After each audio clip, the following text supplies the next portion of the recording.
నమస్తే గురుభ్యో నమ శ్రీమాత్రేయ నమో నమ. అందరికీ నమస్కారాలమ్మ.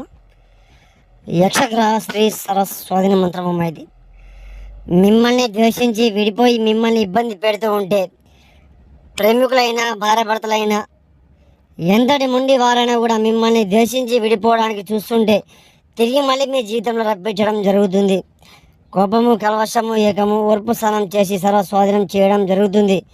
ఎంతటి మొండి వారైనా కూడా మీ చింతన రావడం జరుగుతుంది. సర్వస్వాధీన మంత్రం ఏకవచనం స్త్రీ పురుష వశీకరణ మంత్రం శ్లోకం సర్వస్వాధీన మంత్రసాలం. ఓం సం సం యగ్న సహ మహాబలయం క్లీం క్లీం ఫడక్ స్వహ అశ్వద్ధులం సర్వ ఆకర్షే స్త్రీ పురుషం ఏకం సంహరణం యాగం స్త్రీ పురుష వశీకరణం శ్లోకం మంత్ర సాధనం. ఎంతటి మొండి వారైనా కూడా మీకు వశం అవ్వడం జరుగుతుంది. శత్రు సమస్య ఉన్నా ఫోన్ చేయండి అమ్మ. సమస్య లేకుండా తొలగించబడుతుంది. స్త్రీ పురుష ఆకర్షణ మంత్రము ప్రేమికులు ఎంతటి మొండి వారైనా కూడా మీ దగ్గర రావాలనుకుంటే గురుగారికి ఫోన్ చేయండి. సమస్య లేకుండా తొలగించుకోండి.